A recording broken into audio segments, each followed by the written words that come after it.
I'm Kara Infante, and this is Bookish Flights. In each episode, I chat with one bookish guest as we take some time to sample and savor the pairing recommendations from their bookish flight. We hope to give you suggestions to cultivate your TBR list and nurture your leisure time through books. In today's episode, I am chatting with Stephanie Ritz. Stephanie is a business strategist, mindset coach, and full-time traveler who helps aspiring coaches and consultants to start and grow their business alongside their 9-to-5, so they can hand in their notice with confidence with a profitable and sustainable business. Stephanie's experiences in entrepreneurship, corporate leadership, and mentoring roles serve as the foundation for her consulting and coaching program. Starting as a teen mom, Stephanie put herself through college, started 2 successful businesses, and quickly rose to leadership positions in multiple corporate roles. Drawing on her success in the sales, banking, business operations, and coaching industries, Stephanie now works with corporate professionals to tap into and build on their strengths, skills, and intuition to start and grow their own coaching or consulting business. Stephanie earned her BA in Communications from Temple University and an Executive Leadership Certification from Leaders Edge. She is a certified coach and an NLP Master Practitioner. Stephanie is a mom and passionate Philadelphia sports fan. She enjoys experiencing new cities, food, and culture around the world, and rooting for her beloved Eagles and Flyers. Welcome to the show, Stephanie. Thank you so much for having me. You're so welcome. I'm so glad we could make this work today. Me too. I am excited to chat with you. Thank you. Well, why don't you start by telling us a little bit about who you are? Yeah, so as you shared in the introduction, I am a business coach, and I primarily work with people who are in corporate jobs who have decided to start a business and need a little bit of support and guidance on how to navigate the online space with their coaching and consulting business and navigating that around their busy lives. Obviously, they're working full time. Oftentimes they have family or parents and things that they're taking care of. So really guiding them and supporting them to grow a profitable business so that when they're ready, they can make that transition happen. That's great. Do you find that, I feel like this is a loaded question, but do you find that most people are looking for a change from corporate life and that's why they're making this jump? Yes, I think especially post-COVID, everything, perspective changed for everyone in life, right? Like what was going to be a real priority for them moving forward and how they really wanted to live their lives. And I've definitely seen a shift over these last couple of years of people really wanting to own their own space and time and that freedom to be their own boss and work from anywhere, which is certainly a passion of mine as a full-time traveler. I am traveling the world full-time with my business and supporting my clients online. So they're seeing that this is possible. This is something that they can actually do. And it's been exciting to see that transformation happen for so many of my clients. Yeah, and how exciting for you. I love travel myself, so I am so intrigued by your story. How long have you been doing the full-time travel gig, and what made you make the leap? So I started my digital nomad life while I was actually still in my corporate job. So I traveled around the US for a year while still working my job and building my business alongside. And then when it was time for me to make that transition, I quit my job and started traveling internationally. So that's been a little bit over a year for me now that I've been traveling internationally, but 2 years in total. And for me, like I didn't grow up traveling. I didn't have the money to travel. And as you shared, I was a very, very young mom. So, for me, post-COVID, it was like, okay, this feels like a really great time and opportunity for me to take hold of my own future. My son is grown. He, left the nest now. He's 22, which I can't believe. And yeah, there was nothing really holding me back from this opportunity. And there's so many people who have those moments in life that think like, one day I'm going to do this, or this feels or looks amazing. But I was like, I'm actually going to do it and show people it's possible. And so I did. And it's been incredible. Well, kudos to you. The whole time you're talking, I'm like, yeah, girl, you did it. Like thinking about raising your son, right? Because I'm on the other end. My oldest is 7. So we're still in the thick of it. Oh, yeah, you are. But I'm like, you did it. And then just to be able to do something that I imagine I know there are people that do this, but I can't imagine there's this vast network of something that you can lean on to help you have made this transition. I'm sure you did a lot of this on your own. Yeah, it's interesting. I think when people think of full-time travelers, they're picturing like the 20-something-year-olds backpacking through Europe and living in hostels. And I was like, I'm going to do this differently. And I did find a network of people who were in the travel space for questions and, things I've never run into before, like visas and long-term stays in countries. Yeah. So I definitely reached out for support in the travel community, but you're right, there's not a ton of people who are in the 35 plus club, we'll say, who are doing this, but they can be. And so I'm really excited to sort of open the window into that kind of lifestyle. Yeah, and how do you navigate that with the time zones? And I imagine with your travels, right? There's a lot of air travel involved as well. So how do you make that work with your schedule?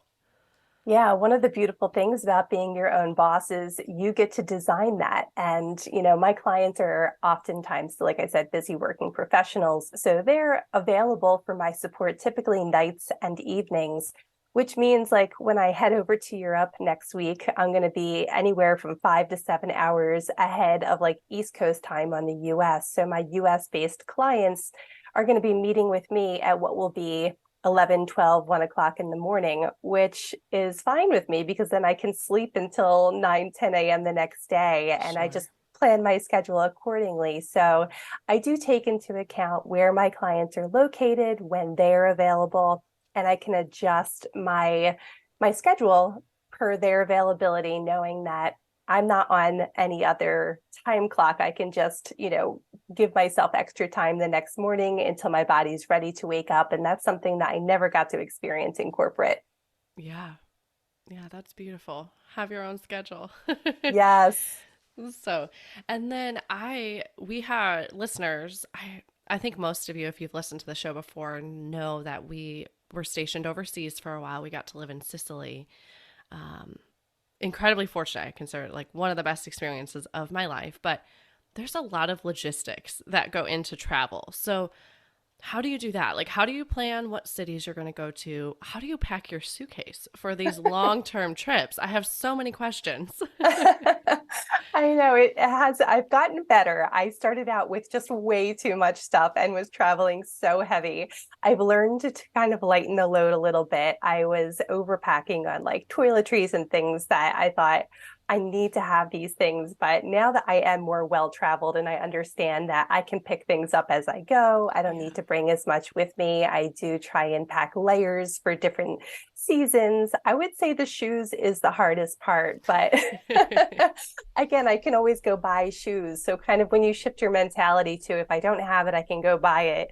It Yeah. becomes a little bit easier to pack. But yeah, I do have kind of, one really large suitcase, a large carry-on, and then, my sort of handbag that I bring with me on the flights. But I get to kind of just go with the flow of the locations that I choose. So last year was very much just in flow. Like I found myself in South Asia and I thought, okay, where do I want to go next? I didn't really have too much of a plan. And then I was like, oh, Australia's right there. Why don't I plan to go to Australia? Yeah. So I kind of just picked a place and then figured it out from there. This year, I'm a little bit more structured because I've incorporated some of my business into my travels, and I've invited clients to actually come meet me for Oh my intensives goodness. abroad. Yeah, Yeah. so I'm a little bit more planned out through this year, but once you're in Europe, it's kind of easy to kind of just, Yeah.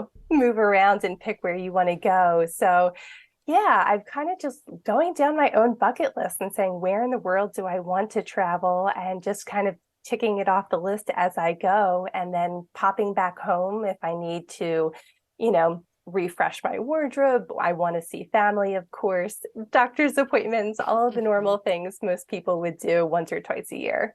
Yeah. So you have a home base that you can come back to then in between. I wouldn't say that. I actually don't have a home. I literally sold everything. So when I Wow. come home, I stay with family, I stay with Okay. friends, or I book a hotel or Airbnb close by. Sure. And then as far as once you're like, so once you get to Europe, do you do air travel to get around, or do you do train, or how do you get around within Europe? Yeah, I'm doing a little bit of everything. Just the way I sort of mapped it out, some of the locations make sense to do. Like I'm doing a bus for one. I'm flying from Budapest to Belfast because obviously that's a bit of a distance. Yeah. And then doing the high speed train when I'm going from London to Paris. So kind of incorporating all of it, navigating my way through and packing in a much more sensible way for all of that manual travel. Yeah. When you go out, do you set like a time frame that you're going to be gone for, or do you set boundaries on it, or do you just go with the flow? It's funny. Because I want to make sure that I'm, spending intentional time with family. I try not to book for more than like 6 months out so that I can come back and I have scheduled, I'll be gone for 5 months and then I'll be back so that I can see my son and my mom and Yeah. sister and family. But also, like I said, I think self-care and healthcare is really important. So also, making sure that I can get in to see doctors and dentists every 6 months as Yeah. well. So I kind of plan around that too. And I'm for long-term visas, is that about is 5 months about the time frame as well?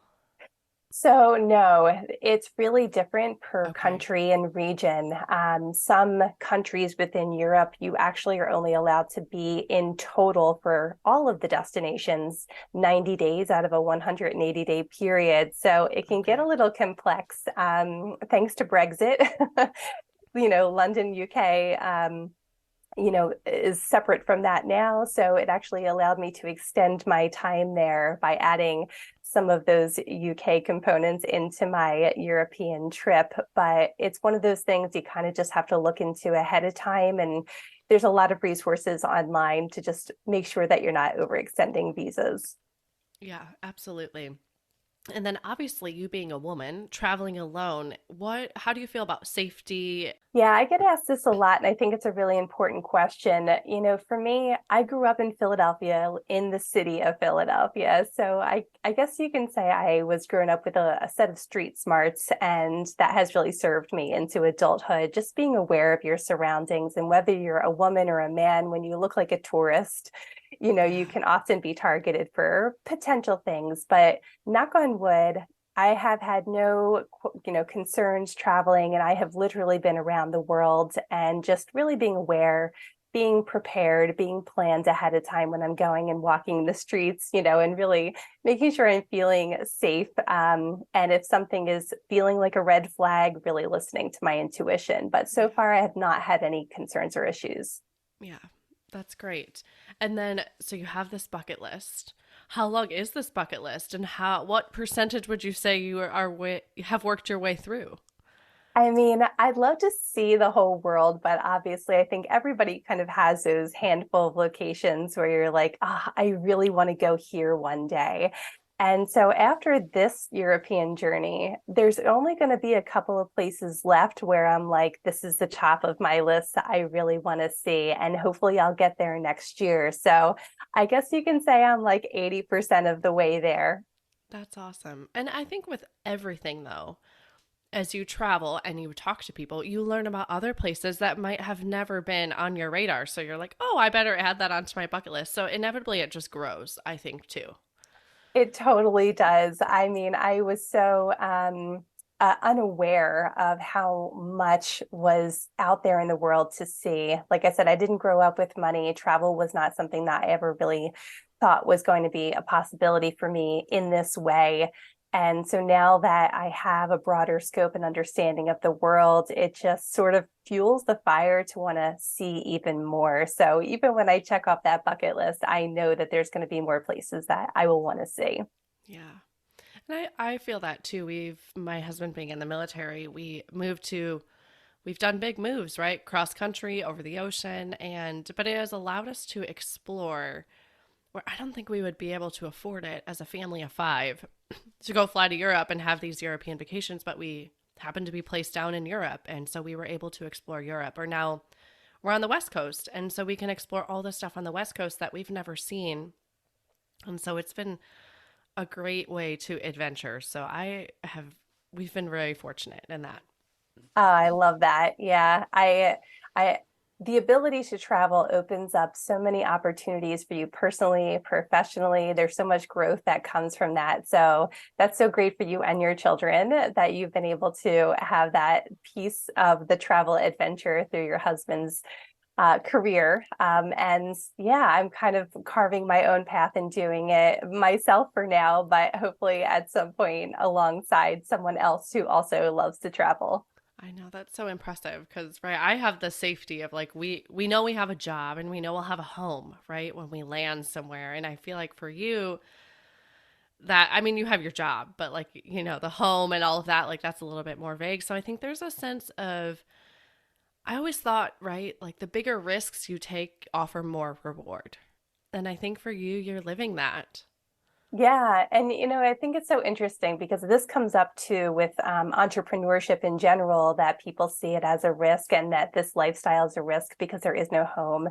But you can always get another job. Yeah, I could always go and Yeah. rent an apartment tomorrow. So for me, the risk felt really minimal when making the transition, knowing like, there's not limited options here. Actually, the world is my option. So, if I found somewhere that I never wanted to leave because the country was so amazing or captivating, then I could even potentially find options to settle down and, plant long-term roots there. So, yeah, I think that the risk is minimal. I think it's the fear around all the what ifs and concerns that stop people from going after their dreams. Well, when you think about it realistically, like I could just stop traveling tomorrow and say, okay, I'm going to get an apartment. Maybe I'll get a job or continue with my business and just stop traveling. Yeah.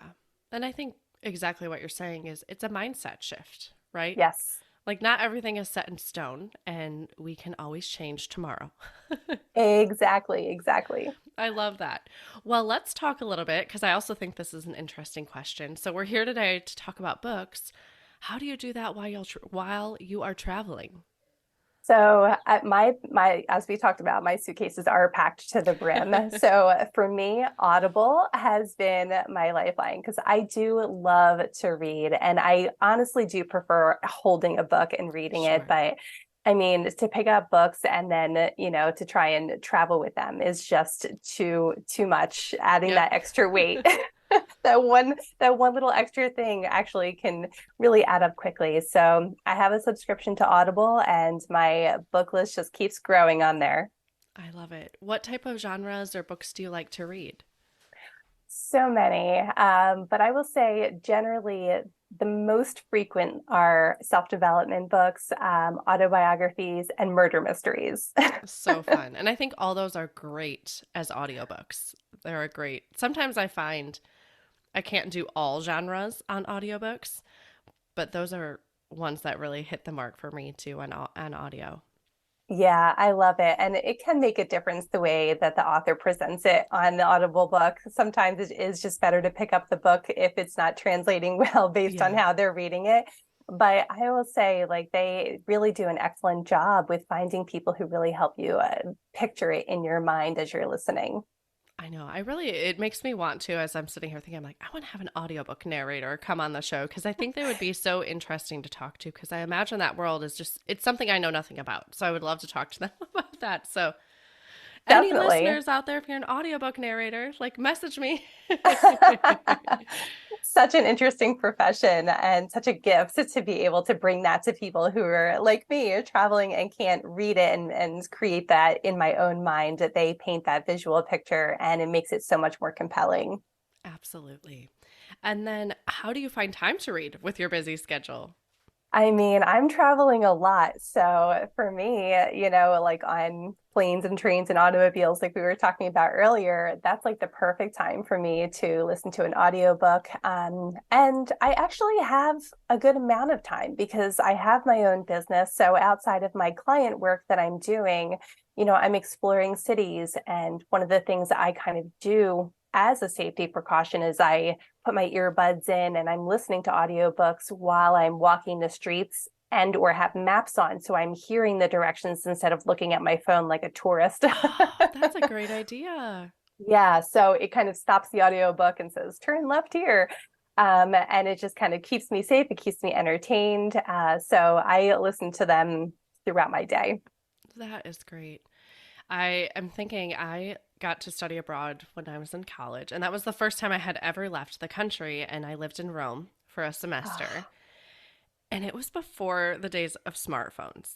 And the reason I'm telling this story is because we didn't have maps, right? I didn't have the Maps app. I didn't have Google Maps. And navigating a city that I knew minimal amount of Italian, it was so comical. like, I honestly can't even imagine. I use the apps for everything. Google Translate, Google Maps. And especially a city like Rome where you can just be swept up in the beauty and then find yourself like, where am I?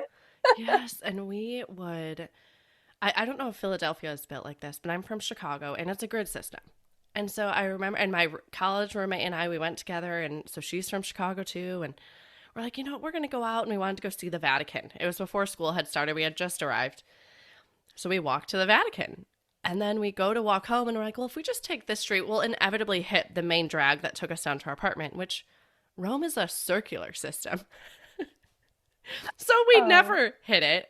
And we knew so little Italian, and trying to talk to people and trying to figure out where our apartment was. It was such a disaster. I can laugh about it now, but I remember like being like, how are we going to get home? I've had those moments too. Sometimes especially if you're in a city, sometimes you lose signal, and yeah, like remembering to like, okay, catch your breath, don't panic, walk around, figure it out, find someone who speaks English, because luckily English is, a primary language in some space all over the world. So luckily I haven't gotten in any situations where I couldn't find my way back, but I understand that panic. And I don't know how you did it back then, because technology has been such a gift for travel. Thankfully, I think I was kind of an aloof 20-year-old, so that probably helped. Youth definitely helps when it comes to those types of things. So, okay, well, let's jump back out to our book flight here. And then I am super excited for your books that you're talking about today, because I've heard of all of them, but I've never picked them up. So I'm excited for you to entice me to want to pick them up. For me, I chose 3 books that really, I think, help people specifically take that leap from wanting to start a business or wanting to travel, or taking the idea and really making it happen, making it a reality. And we talked about mindset earlier, and I am a mindset coach. And so 2 of these books really speak to the power of mindset in supporting your vision and making your dreams a reality. And the other one has nothing to do with mindset, but so much to do with business in a way that I don't think people would identify as a business book, because it's not. So do you want me to share the 3 books? Yeah, let's go ahead. Okay, perfect. So the first book, You're a Badass by Jen Sincero. She is just a fantastic storyteller about mindset, which is why I love this book. It really is about the power of shifting your limiting beliefs and really understanding who you are and how you hold your power to make decisions in your life and business. And then kind of paired with that is The Big Leap by Gay Hendricks. He takes a little bit more of a clinical approach and really taking a step back as to how your beliefs were formed to begin with. So while Jen is like a little bit more proactive in like how you shift it for the future. Okay. And Gay Hendricks in The Big Leap is as well, but he really gets to more of like the root of why are you thinking this way? And do you know like why your beliefs are the way they are? And this is how we can shift them. I think additionally, The Big Leap was also a really great choice for anybody who's making big changes or shifts in their life or businesses. He talks about the zone of genius, which is a term you may or may not have heard of before, but yeah, it really is like the intersection of all of your gifts and what you really enjoy that the world needs from you. It's really finding your purpose, and not just the things that you're really good at or talented at, but also bring you joy to give to others. And so yeah, kind of uncovering that, understanding the differences and how to really maximize that. And also the ways that I think people sabotage themselves from really living in their zone of genius. So just an excellent read. Yeah. Do either of them, it sounds like they give you practical tips along the way how to apply this to your life. They do in all different areas of your life, which as a business coach, I take a whole life approach to coaching because there's no way that your personal life isn't going to impact how you show up for your business. So that's really why I love both of these books, because it really is a whole self-development process and shifting your mindset in all different areas of your life to really feel happy and fulfilled with the choices that you're making for your career.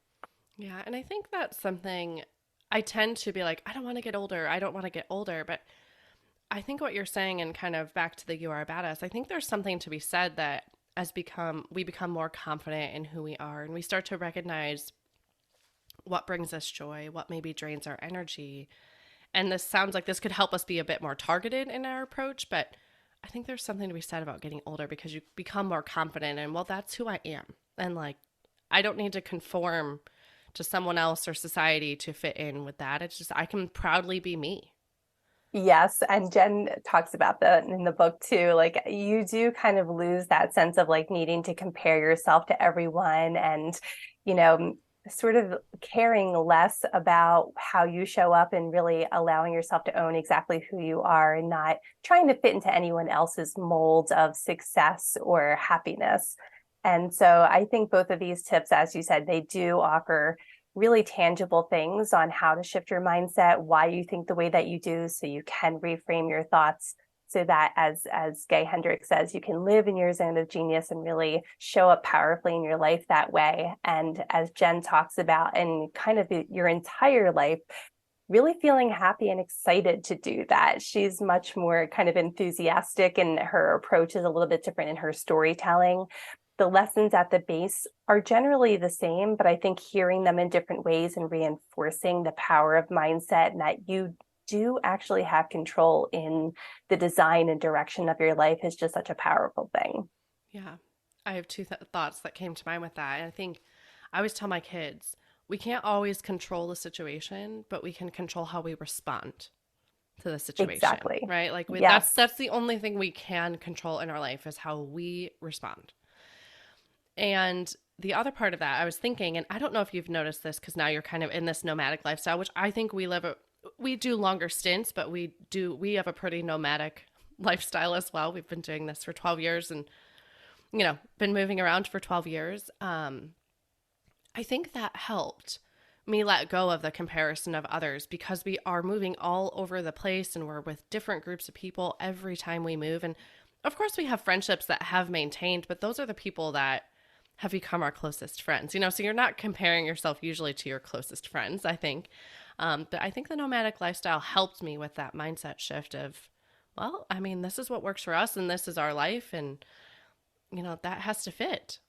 Yes, 100%. I totally agree. And I think that's why he probably called it the big leap. It's, making those big transformations and transitions in your life and really owning what they are for yourself. And like I said earlier, I think a lot of people kind of stare out the window hoping for one day or someday, or looking at other people's lives going, man, she's lucky or he's lucky, but you have control to kind of create that for yourself. And so it just gives you the tools, the tips, the way to think about how to actually do the thing that you really desire. Yeah, I love that. Well, what's the third book of the pairing? This is one of my absolute favorite books. It is Bossy Pants by Tina Fey. Okay. Not a business book in any way, shape, or form. I personally just love Tina Fey. She's from Pennsylvania, close to where I grew up. So she is, I consider to be a Philly girl. And her story I just love because it's not that, she was this beautiful Hollywood actress that just hit big. She really went through a very normal process of like going to college and then working at the YMCA as her first job because she couldn't land a job anywhere else. And then, as most people know, she ended up, becoming a writer on SNL and went on to do Broadway shows and write movie scripts and so many other incredible things. And why I love this book and why I think it's so beneficial for people who are really looking to transition into business is, number one, she really delivers it with such hilarious content. But number two is she's a fantastic storyteller, which is so powerful for people who are wanting to start a coaching or consulting business. And so listening to the way that she positions the lessons, there's so many lessons in this book that you don't realize she's teaching you or sharing her personal opinion on things because you're so captivated by her story, but you do get the lesson from it. And so that's really like the big takeaway from the business side of things. But I just love her perspective, her outlook, and what her story actually is, from being this awkward teenage girl with just no prospects for the future to being just the mega star that she is today and transition with family and her views on life. I just found really powerful. But the storytelling, I think, is such a huge takeaway for people who want to be in the online space and capture clients in a way that's going to be captivating and sharing their own story, because generally in the coaching or consulting business, that is the thing that connects us, is our stories. Yeah, that was going to be my question. So say you have a client that's just starting out. They're brand new to this realm of wanting to go into entrepreneurship. Is writing the story one of the first things you have them do? So or their story, I guess. Their story. Yeah.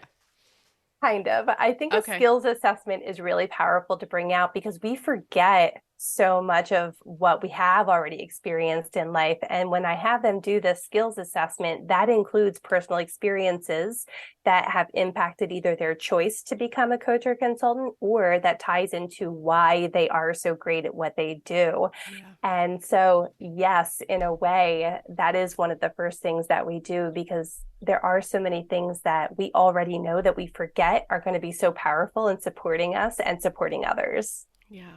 And I have found, even in switching over to doing this podcasting role, that there were so many things that translated from my, previous career as a physical therapist to doing podcasting. There was so much that translated that surprised me. Yeah, people do forget. And I mean, in all of our experiences in life, you're like, oh, how is physical therapy really going to support this? But there was steps and processes that you had to take outside of the work that you did with your patients that are skills that you can build upon. That obviously you have built a beautiful podcast here and have are a great host. So that's a great testament to transitioning your skills and realizing that whether it's specifically for the work that you do or just in being an entrepreneur, that are going to support you to be successful. Yeah. Well, thank you so much. I love that. I feel like this would be a good time to plug where we can find you. So if people are interested in maybe making this big leap themselves, I will include all these links in the show notes, listeners. So don't worry about writing them down. But what would be the best way to reach you? So pretty much everywhere is my name, stephanieritz.co.co. On Instagram, Facebook, LinkedIn. I also have a Facebook group of like-minded entrepreneurs called the Freedom-Based Business Builders.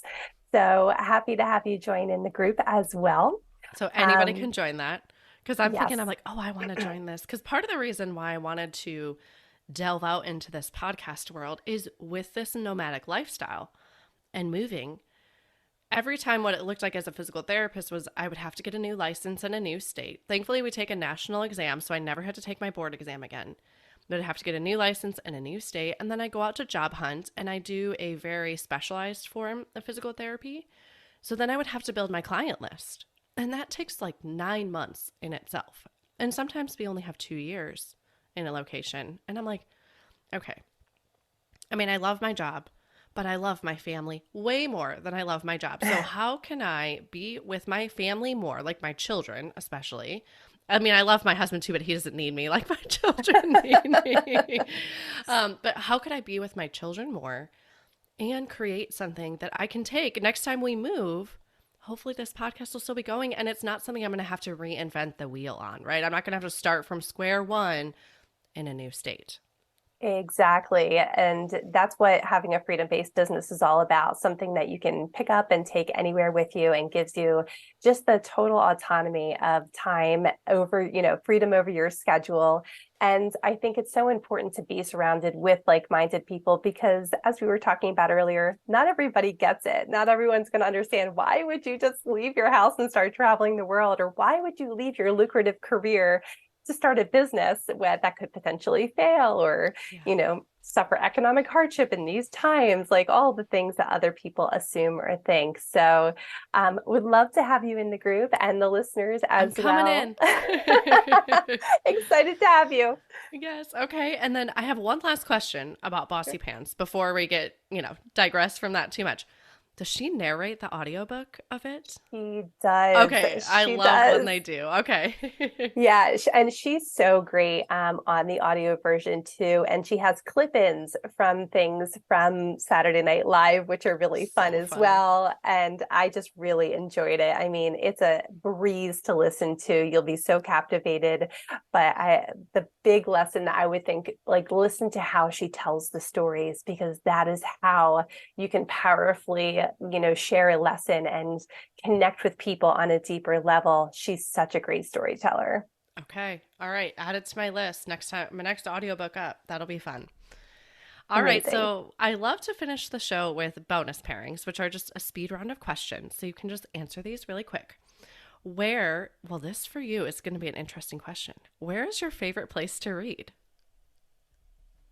Favorite place? Well, I'm going to say listen, Yes. because I'm pretty much all on audiobooks. My favorite place to listen is actually in the gym. It allows me to kind of take myself out of the pain of the workout that I am doing and really focus on something enjoyable as I'm doing my exercises. Yeah, this was a question I wanted to ask you.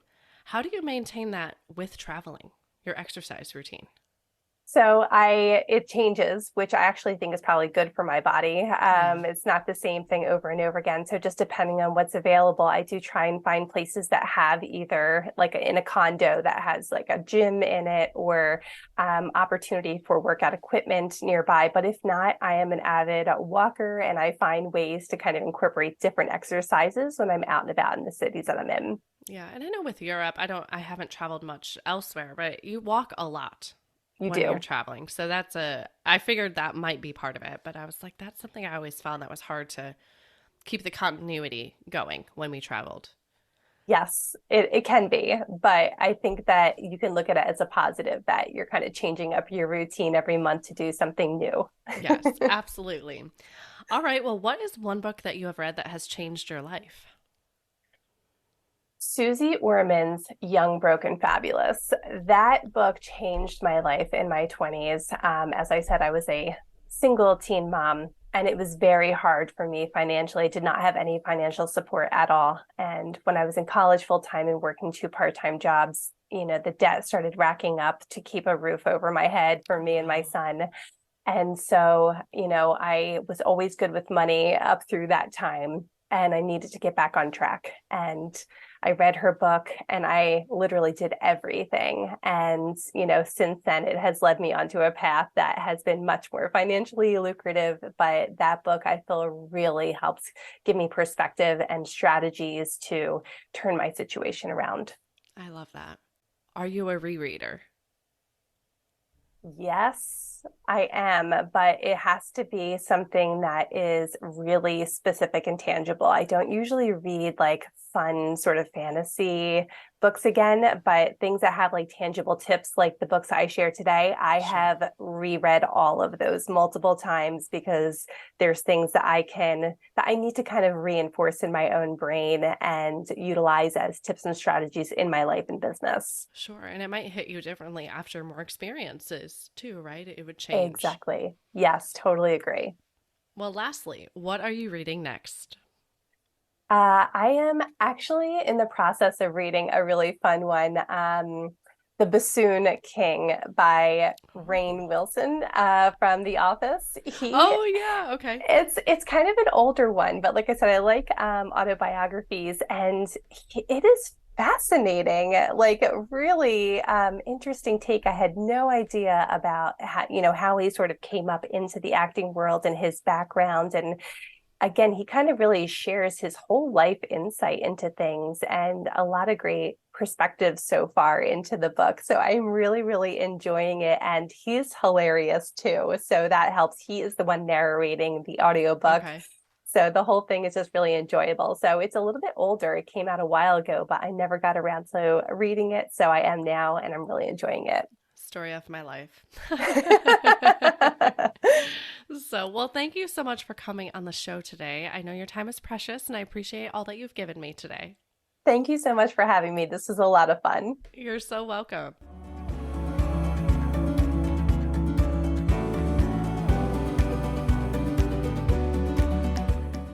Thank you for listening to my conversation today with Stephanie Ritz. We'd love to hear what other books you might pair with her books that inspire entrepreneurship at www.bookishflights.com. That is also where you can find more information on today's flight and any other books that we talked about today.